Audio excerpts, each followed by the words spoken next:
লা তুকদ্দিমু বাইনা ইয়াদাইল্লাহি ওয়া রাসূলিহি। আল্লাহ তাআলা যা দিয়েছেন, রাসূল যা মানুষের কাছে প্রচার করেছেন, আল্লাহ এবং রাসূলের বাইরে মন গড়া কোনো সিদ্ধান্ত নেওয়া যাবে না।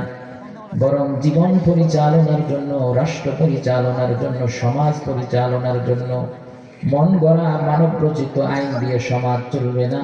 সমাজ চলতে চালাইতে হলে ওই আইন লাগবে যেই আইন স্বয়ং আল্লাহ রাব্বুল আলামিন তার রাসূলের মাধ্যমে দিয়েছেন। প্রথম আয়াত দিয়ে পৃথিবীর অন্য ধরনের সব তন্ত্র মন্ত্র, ফিলোসফি, দর্শন এখান থেকে ক্যান্সেল হয়ে যাবে।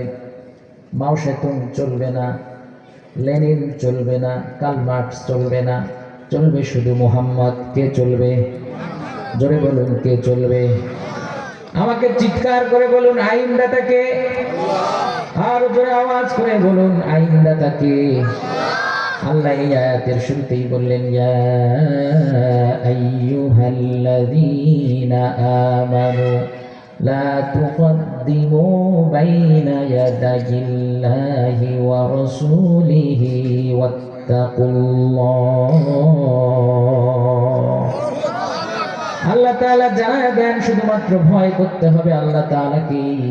জীবনের প্রত্যেকটা ক্ষেত্রে সিদ্ধান্তদাতা হিসেবে মুহাম্মদ এবং মুহাম্মদের আল্লাহকেই মানতে হবে। দুনিয়ার অন্য কোনো মানুষকে ফয়সাল হিসেবে, দুনিয়ার অন্য কোনো মানুষকে জাস্টিস হিসেবে, দুনিয়ার অন্য কোনো মানুষকে বিচারক হিসেবে মানা যাবে?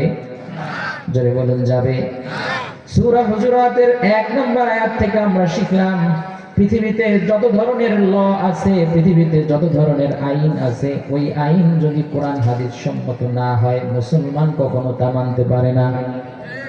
ভোগাদাহবাসী, আপনারা কি মানবেন? জোরে বলুন, মানবেন? 2 নম্বর আয়াত আল্লাহ রাব্বুল আলামিন বলেন, ইয়া আইয়ুহাল্লাযীনা আমানু লা তারফাউ আসওয়াতাকুম ফাওকা সাওতিন নাবিয়্যি ওয়া লা তাজহারু লাহু বিল কওলি কাজাহরি বা'দিকুম লিবা'দিন আন তাহবাতা আ'মালুকুম ওয়া আনতুম লা তাশউরুন। আল্লাহ বলেন, ইয়া আইয়ুহাল্লাযীনা আমানু, তোমরা যারা ঈমান এনেছো, তোমাদেরকে একটা আদব আমি আল্লাহ তাআলা শিখায়া দেই। লা তারফাউ আসওয়াতাকুম, তোমরা তোমাদের কণ্ঠকে উঁচু করো না, ফাওকা সাওতিন নাবিয়্যি, নবীর কণ্ঠের উপরে। নবীজি সামনে বসা থাকবে, তার সামনে তোমরা জোরে উঁচু গলায় কথা বলবে। এই পারমিশন আল্লাহ রাব্বুল আলামিন পৃথিবীর কোনো মানুষকে দেয় নাই।